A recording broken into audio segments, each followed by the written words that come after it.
Welcome to the Education Insights Focus on Behavior podcast. We're here to talk about all things behavior in the world of education. We take the science of behavior and break it down for educators into easily implementable steps, and we're excited to spend some time with you.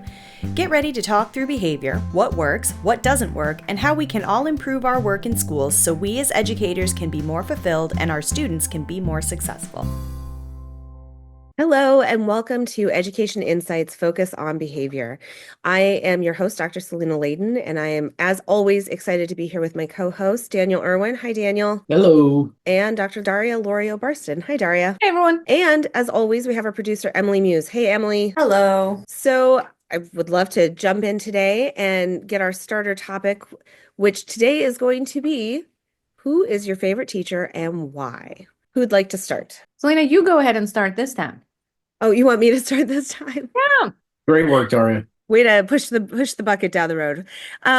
So my favorite teacher, probably, it's hard to pick because there's a couple of them, but one of my favorite teachers was definitely my second grade teacher, who was also happened to be my third grade teacher. Her name was Mrs. Knutsvig, a very Midwestern name where I grew up. She was really, really good at seeing the potential in students. This is by hindsight 2020, right? Of why I liked her.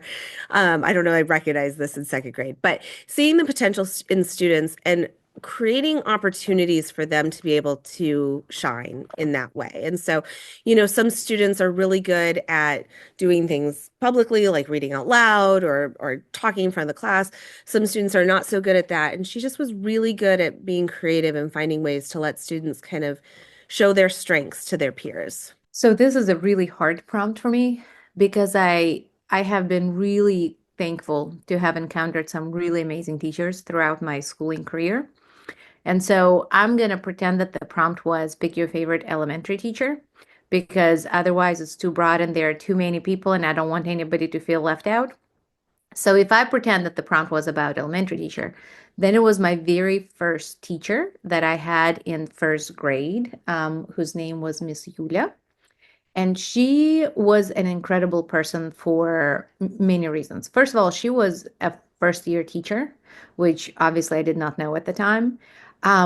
But she was incredibly caring and incredibly warm. And as a small child, I had to have a surgery and I was out of school for a very long time. And she did absolutely everything to continue to include me. So she would encourage other students to draw me pictures and would deliver them to the hospital for me. She would make sure that she was still calling home and asking if she could stop by to make sure that she could still teach me. And, all of those things were really wonderful. And she was warm and engaging and truly cared for the kids. But I think the other part that I appreciated much more as an educator myself was her firm but gentle approach to everything. So there was an instance when we had one kind of assembly type of thing or other, and she had chosen a student who was supposed to read part of the poem. And the student really worked very hard. The student was not me. The student worked very hard and was doing her absolute best. And it was not the best orator skills from this particular kiddo. And so the principal saw rehearsal and said, no, not this child. This child cannot put two words together. You got to sub her. You got to put somebody else in. And the teacher said, thank you for your input. She was very sweet. She was very kind. She had a very gentle voice. And she said, thank you so much for your input. This child will be staying. And the principal said, I'm telling you, she doesn't sound good. So you got to move her out. Like, as your boss, this is pretty much an order. And this teacher said, I understand, but I'm very concerned about the impact that removing this child who has worked so hard is going to have on their self-esteem and their being. So I'm so sorry, I might get fired, but this child is staying. And that is something that has really, really stuck with me, because when we talk about being student-centered, when we talk about like really thinking about our kids globally and thinking about their needs in a holistic manner, time and time again, I come back to that story and I think about a first-year teacher who, in the most gracious, sweet, and kind way, held very firmly to her beliefs. And so I don't know where sweet Miss Yulia is these days. I hope she has dedicated her entire life to the field of education because she was incredible even during her very first year. That is incredible. And this was also a difficult prompt for me because in trying to think about like a favorite teacher or whatever, like it's kind of like going to a restaurant and you're hungry, but there's a lot of good stuff on the menu. And it's like, well, do I want the greasy bird? Like every teacher I had, like had something about them that was valuable or I learned from, or they made me feel, like a competent learner or whatever. Um, so sometimes at restaurants I panic and just order something with a quickness. So I'm going to say it was Mr. Kazi. He taught me French in seventh and eighth grade. And middle school is middle school, and it's often a tough time for many of us. And I think he, as a classroom teacher, did a bunch of things that I don't know, like celebrated or normalized awkwardness. Like we would have to stand up and sing songs in French, right? Like, and as a seventh and eighth grader, that is incredibly awkward, but it was a shared awkward among everybody in the class, right? It's sort of that norm that we're all in this together.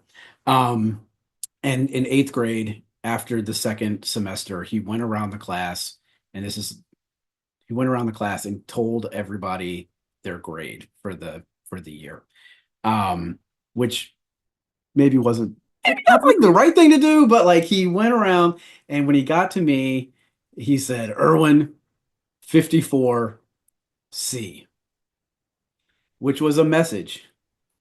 Hey, dude, don't take French 3. Like you're gonna have to do 3 years of Spanish after this because don't do it. And I value that in him. I appreciate that he could have done it a different way, but it stands out as a core memory, because me and my buddy who had a great time in French class, both had failing grades, but he was like, it doesn't matter. Like just to see, here we go. It's eighth grade. Go to high school, take Spanish or something else, but not French 3. And it just really stands out as such a memorable teacher. So Memorable is definitely a word there. Okay, so disclaimer, those listening to us, don't do that. Do not replicate what Daniel just shared. yeah, Yeah. So, I go ahead, Daria. I will say this. I think the teachers that I think about who, I know people tuned in to listen to the behavior, so they don't want to hear about like Daria's yearbook of her favorite teachers ever, right? But I will say one thing that they have in common is they have been very authentic, and I think that's a theme that runs even along our answers. Because even though, like, I am shuddering about Daniel having to hear his grade out loud in front of the whole class, right? Even then, what I'm hearing through his story is whether he normalized the awkward time that it is for everybody to be in middle school, or whether he was really trying to encourage him to pick a different path in life rather than French. Like, whatever it is, I think that piece of authenticity is really, really important. And I hope that those folks who are listening are really able to think about that as people. We share so much of ourselves with our students that sometimes we share all the wonderful examples, and sometimes we also probably serve some non-examples, like the 54C part. But I think it's important to remain authentic as much as we can. All right. Well, I'm going to take that into our main topic for today. So, before we get started, the title for today's episode is Just Three Little Things. We did an episode a little while back, episode 4, if our listeners want to go back, called Getting the Same Results Again in the Future. And it was our episode on reinforcement as we kind of introduced it. And as we finished up that episode and kind of went through some things, we realized that there's some things we wanted to dig deeper on. And so today we want to talk about just three little things. And what we're referring to are the three things that really make reinforcement effective. as I always love to do, I'm going to quiz my co-hosts. Daniel, can you give us one of those three things? Immediate, What do you mean by that? that it happens quickly following the behavior that we're trying to change. Yeah, so the closer the reinforcer is delivered to the behavior that occurred, the more likely that is to be effective. And it doesn't mean that reinforcement always has to follow within like half a second. We know that it doesn't. But especially when skills are new or when they're particularly hard, the sooner and closer we can make that reinforcer occur, the more likely the student's going to then do that behavior again in the future.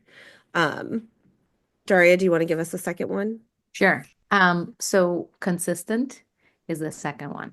So You it's want to one talk about that? is we've got to be not only immediate, but we also we have to be consistent with reinforcement so that we are providing it for the behavior that that we are looking for, right? We have to be consistent in our delivery methods. And so that really is the piece that is just as important. Yeah, and so the issue with consistency is if today I engage in a behavior and I access whatever the reinforcer is, and I do that behavior again tomorrow, and then I don't get the reinforcer, that can cause some issues with my willingness or likelihood to do it again in the future, particularly if inconsistency is really high. Like sometimes I get it, sometimes I don't. I never know. Now, as students learn behaviors and they get better at them. So as we get better at solving long division problems, as we get better at lining up in the hallway, as we get better at whatever the behavior is, we don't always have to provide the reinforcer every single time. But when skills are new, when they're particularly hard, the more consistently we apply those reinforcers, the more likely the student is to engage in that behavior. Um, I'll go ahead and say the third one. The third one Good, is because I got like 7 words running through my head, and the answers are not in the show notes. And so I'm glad you are taking the lead on this third one. So the third one is contingent. And what that really means is that when that behavior occurs, then reinforcement follows. And specifically what this means is that not only then when the behavior occurs, reinforcement follows, but when the behavior doesn't occur, then that reinforcement doesn't follow. And so, for example, if every time kids line up in the hallway and don't talk, they get a sticker, they get some kind of token, that would be contingent. But if they know that they'll get the sticker or token or whatever anyway, then that's not contingent. And so, for example, I used to work with a little guy, and we were having some issues, and he really, really, really loved this one little video that we found. And so every time he engaged in a particular behavior that we were targeting, he would get to access and watch the video. So that was contingent.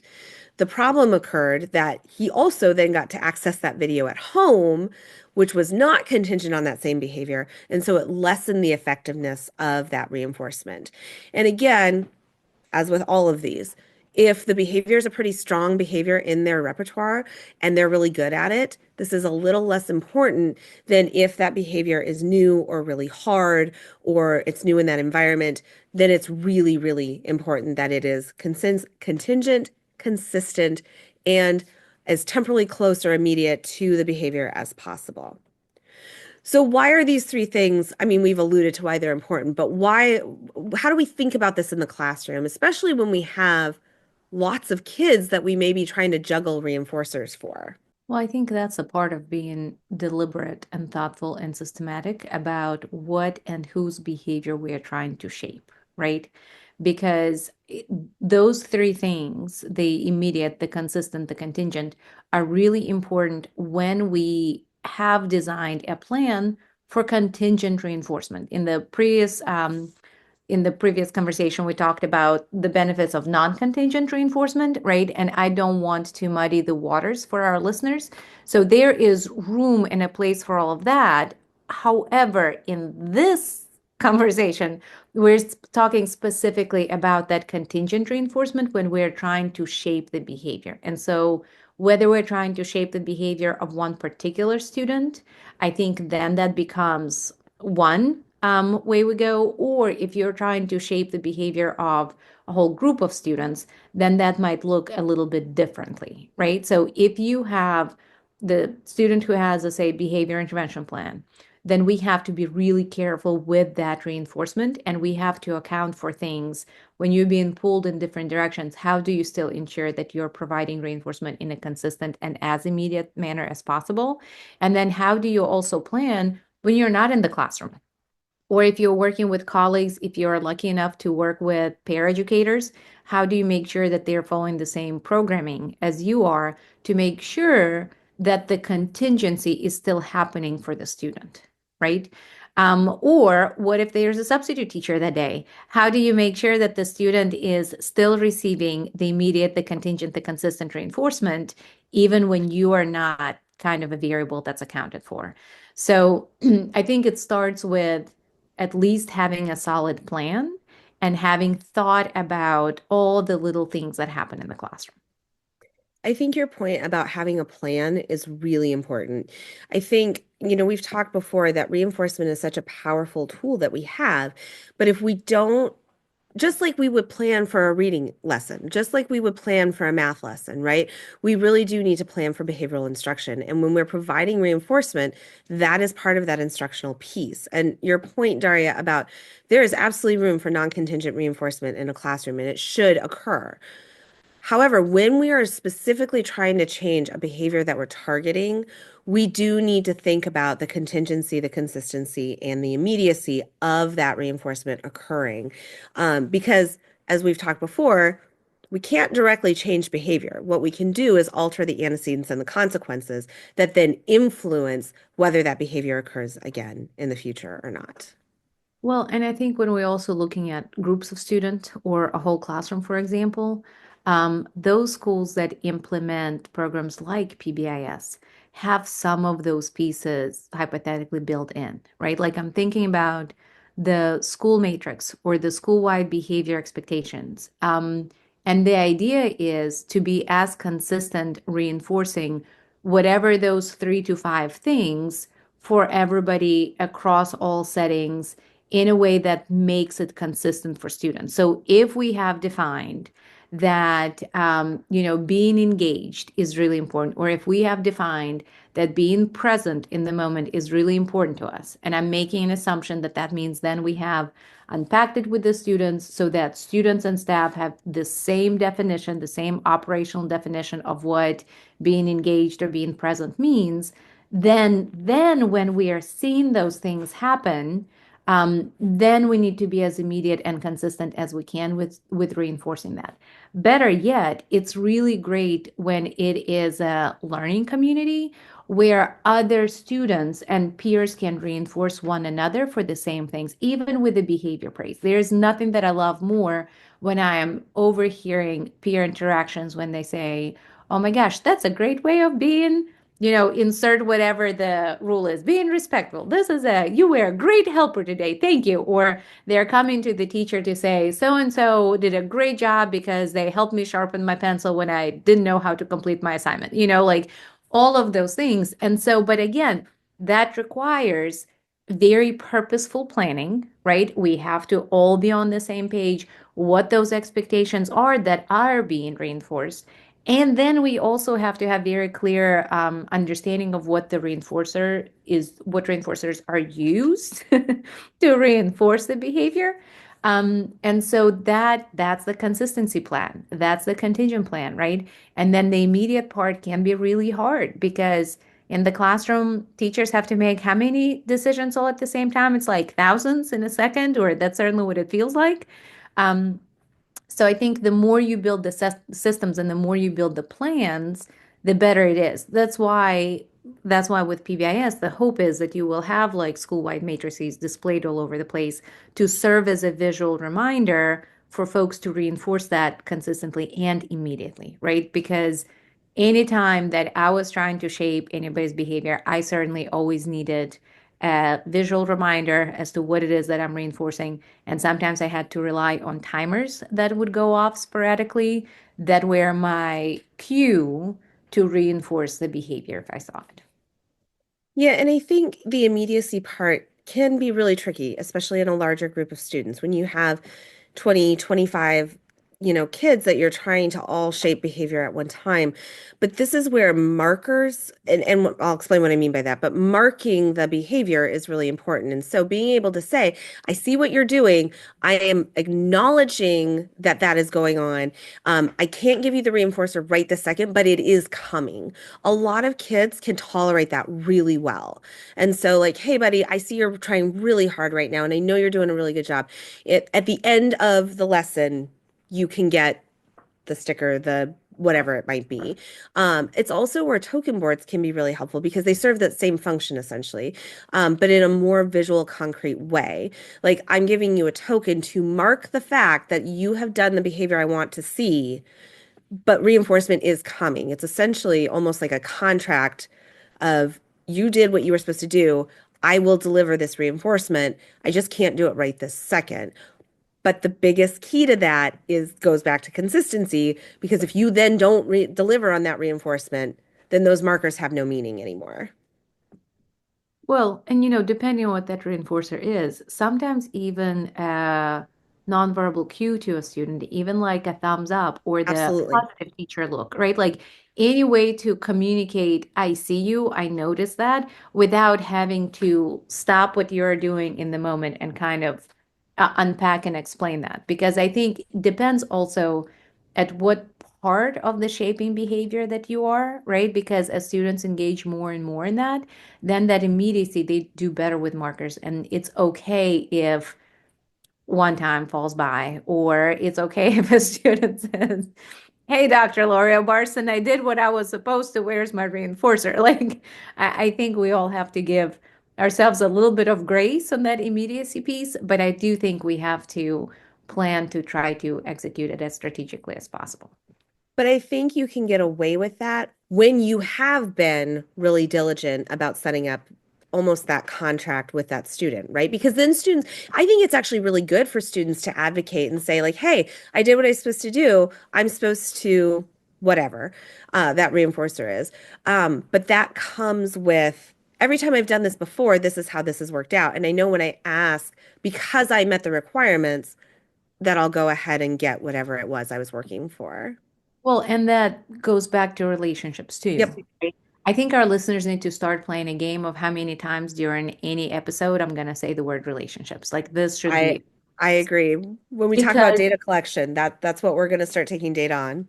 there you go. People can start practicing ahead of time. But really, I think when you have a strong relationship with a student, then when there are times that you have to say, hey, I know, oh gosh, you picked something that we no longer have as a menu of choices. Can you pick something else?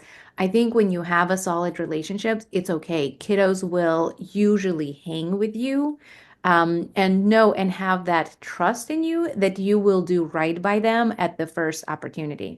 But that doesn't happen on day one. It doesn't happen on week two. But I think it is an important note. I don't want people to feel like, oh my gosh, I missed this one opportunity to provide contingent, consistent, immediate reinforcement. And so now I have to throw the whole system out. You absolutely do not. You just get back on track as soon as you can. Yeah, and I think the important part is getting back on track because I agree with you. Things happen, right? Like we flub, we make mistakes, fire drills occur. Like you just never know what's going to happen. Where I see this fall apart though is when teachers get too relaxed with that and like, oh, it's okay, we'll get to it. And then students stop believing that you're going to get to it. Right. Daniel, you wanted to say something. I'm sorry. No, I enjoy listening to you all.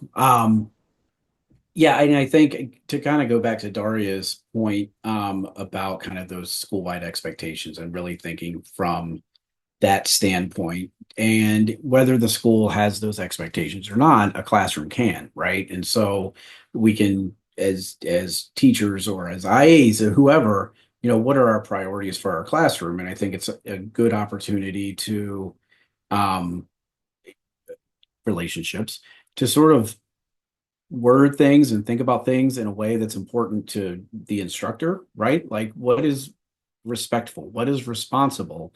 So you get some of that input from, what are the priorities of the teacher. Some teachers are okay with maybe a classroom that isn't quite as tidy as another classroom, right? Other teachers are very, or others of us are very, not me, organized, and everything has its place and every place its thing, whatever, however that phrase goes. Again, not me. But it builds some of that personality in, and it's part of that relationship of why this is important to me and why it's important in my classroom and why I think it should be important to you. And then it gives you the opportunity to sort of catch those things as they're happening. But to kind of come back to that plan, it is that idea of sort of reflection and thinking through, okay, what was not great about today? Like where's our areas of growth for the day, and how do they fit into my class-wide expectations? And you can start this narrowing down process of, I know some of these kids have this, they're responsible, they take care of the materials, da da da da. Great. I know I got them. We got some role models. I can catch them doing the right thing. Social praise, good enough. And then we can start this sort of, well, it's an individualization kind of process of thinking around, okay, well, this kid's struggling with getting his books back in his desk.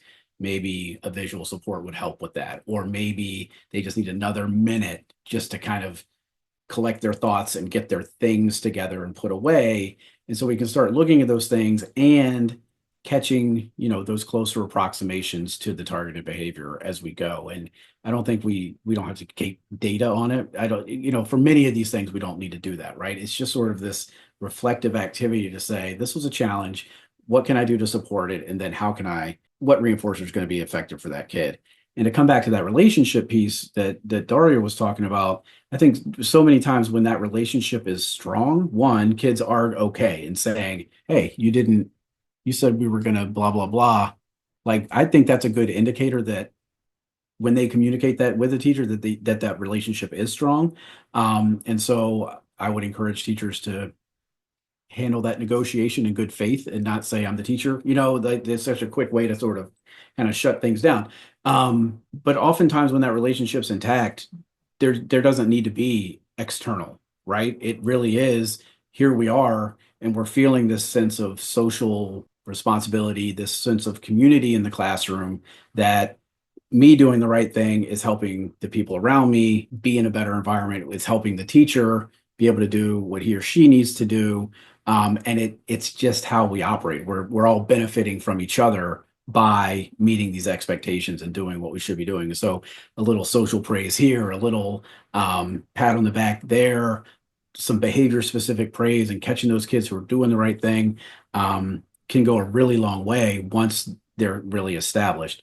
And I want to come back to the other point of when you hear kids provide behavior specific praise and using the language of the teacher, it just is such a good example or sort of a situation in which I love to see, because kids are internalizing that positive language of growth and moving towards sort of this bigger idea of being safe or being responsible or being respectful, and identifying those, sort of developing this concept of respect and then seeing it in others. And what I think is really reinforcing to me, whether they know it's reinforcing or not, they're giving reinforcement to other people in a way that is aligned with the expectations of the community or the classroom or whatever.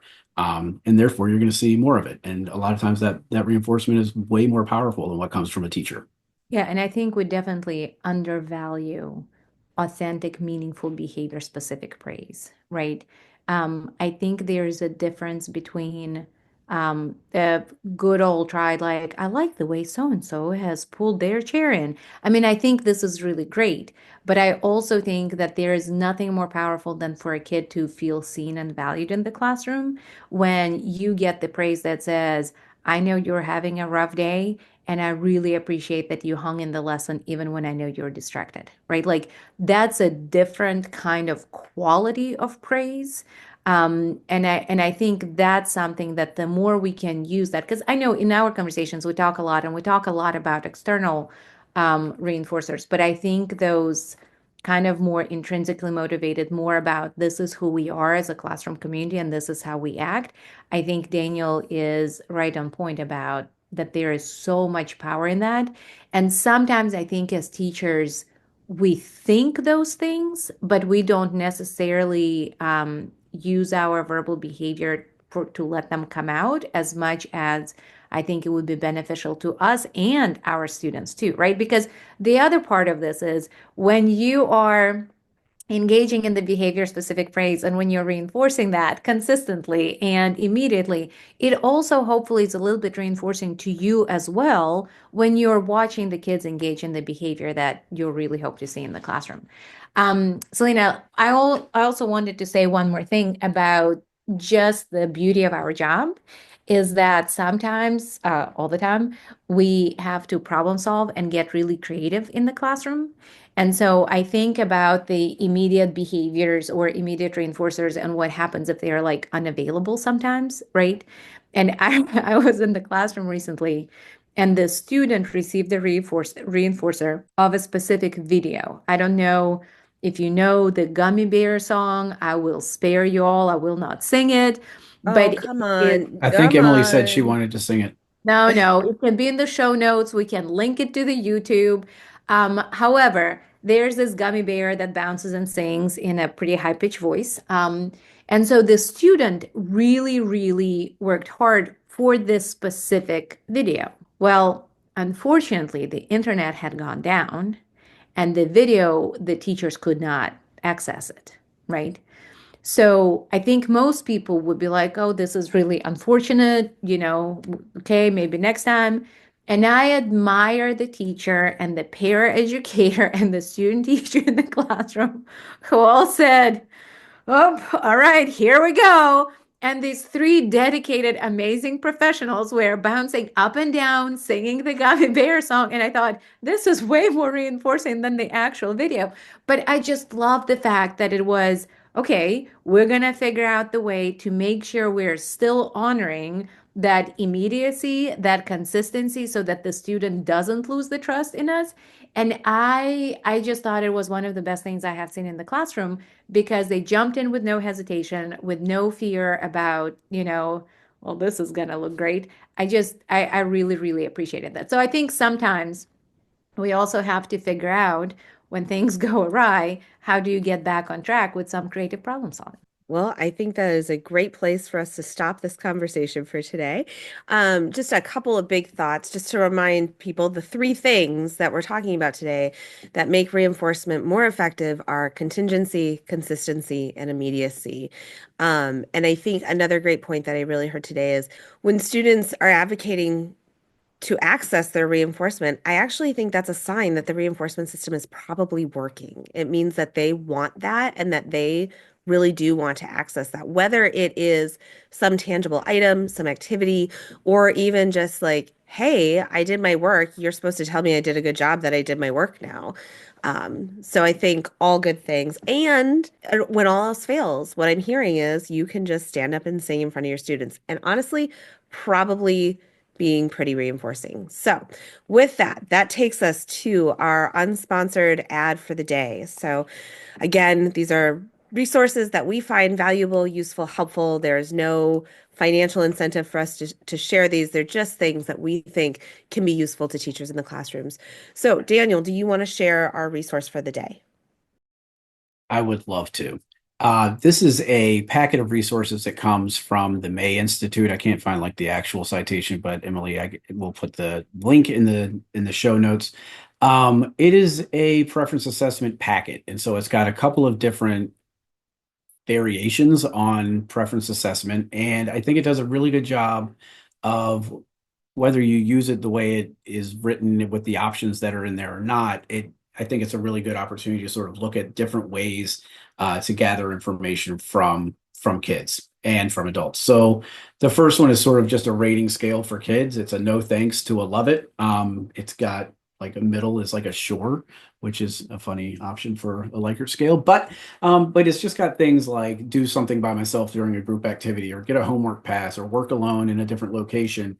And they can rate it, and then it gives you kind of this score at the end that looks at, are they more likely to be motivated by escape or removal of worker interaction? Or are they more likely to be motivated by sort of that socially mediated positive reinforcement? And so there's a scoring chart at the back of it that, depending on how they answer each one, gives you that score.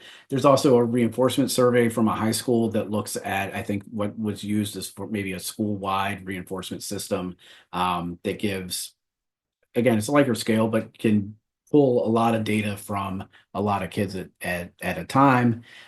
There is one that's very personalized, just sort of categorizes things that are available. So it could be a good tool for a teacher to use, what's available in the classroom, send it home to a parent, or even have the student fill it out, about, least preferred, most preferred.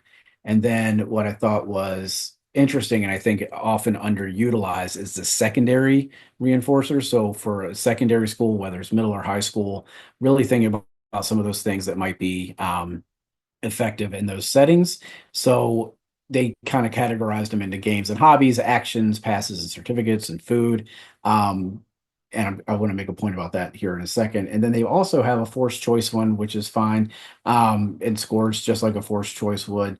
But they also have a staff forced choice reinforcement menu. So if you are working with IAs, or your instructional team is multiple people, it'd be a kind of a fun way to use a preference assessment, which you might be using with your students, but also to use it with each other and learn more about each other and what motivates you all. So again, it's a couple of different varieties or iterations of reinforcers or preference assessments that could be personalized, could be sort of tweaked to meet your needs. So I just thought it was a really good one, considering it sort of spanned the age ranges specifically for secondary and for that staff preference assessment. Thank you, Daniel. A good resource for sure.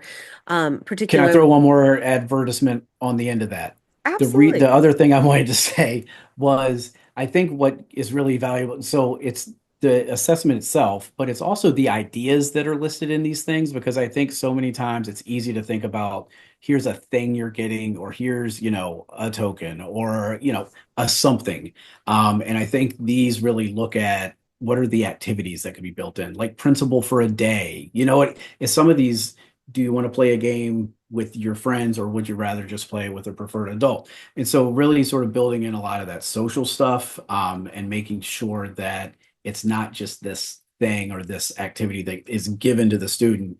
It really can be these social interactions. It can be sort of even sometimes added responsibility that serves as a reinforcement, right? So I think it's just a good way to sort of prime people's minds around thinking beyond the thing, and really thinking about like all the opportunities for reinforcement that are available. Yeah, a really important point. And honestly, what I was going to say similarly is, one of the things I think is really important is understanding that what a kindergartner likes may or may not be what a ninth grader likes. And so having an arsenal of ideas and options is always really helpful. So thank you for sharing that resource today. And Emily will definitely link that in the show notes so people can access it. So I want to wrap up by saying thank you so much to my co-hosts. Thank you, Daniel and Daria. Always a good time. And thank you to our producer, Emily Muse. Thank you. And if you have questions, suggestions, or anything that you would love to hear us talk about, please feel free to reach out. Our email is cebis, CEBIS, @odu.edu. Thanks so much, and see you on the next episode. Thanks for listening to Education Insights Focus on Behavior. We hope you enjoyed the conversation, and don't forget to subscribe so you never miss an episode. You can join the conversation by emailing us at cebis@odu.edu, visiting www.cebisva.org, or following us on Facebook, Instagram, X, or Blue Sky @CebisVA. Special thanks to the Virginia Department of Education for their support of this project.